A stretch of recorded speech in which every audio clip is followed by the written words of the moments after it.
Hey guys, how's it going? Welcome back to another video. This time bringing you some more Batman Arkham Knight gameplay. Kicking some ass with the Red Hood this time because honestly, this dude brought guns to a fist fight. He gives no shits, and that's exactly the amount of shits a badass motherfucker gives. With this video, I wanted to give my thoughts and opinions on this game and the DLC released so far. I've been a comic book fan since I was a kid, so way back when Asylum was announced, I was really excited to get a new Batman game that was not in any way connected to any form of media, that being the cartoons or the movies. A lot of people think of superheroes and video games together and they cringe at the thought because of games like Superman 64 and most recently the Amazing Spider-Man games, which those games had nothing amazing about them whatsoever.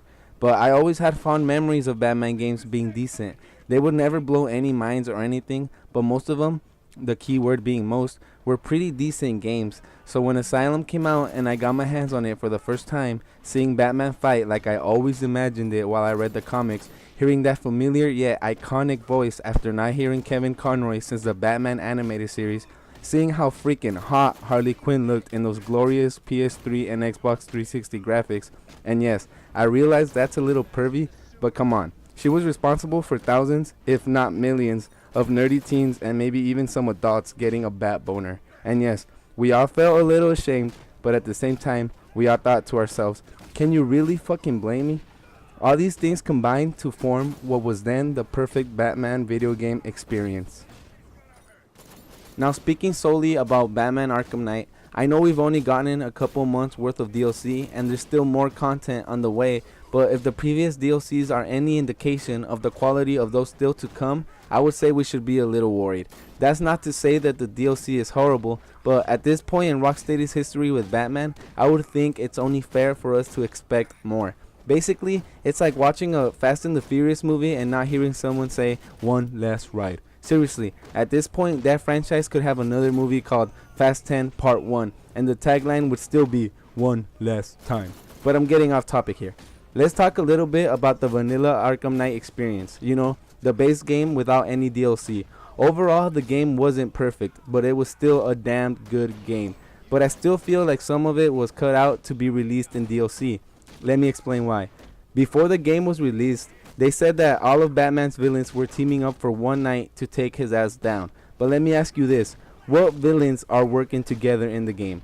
They have zero interaction with each other, with the exceptions being the Arkham Knight and Scarecrow, the two main villains of the game. And what happened to the rest of the Bat's impressive rogue gallery? They were demoted to side missions that have almost no story to them. Basically, they just explain, this is what this villain is doing, it's bad, fight his henchmen a couple of times until finally you can take him down and lock him up. Seriously, that's it. Ultimately, the villains feel like padding, like they're just there so you have something extra to do. They have no personality whatsoever, no real impact on the story, and you don't even have to face them if you don't want to. Until recently, I've always thought of Rocksteady as a fairly trustworthy company, but things like $40 season passes and 15-minute story packs, and I put that in big ass air quotes, ultimately end up feeling like a slap in the face. Sure, the costumes and Batmobile skins are nice, but those are merely cosmetic changes. They don't add much to the game at all to justify the season pass being $40. Don't you guys feel like you were played? Cheated? The badass marketing this game had was basically a white van with the word Bat Candy sprayed on it. And like dumbasses, we all got in because of the trust we had in Rocksteady.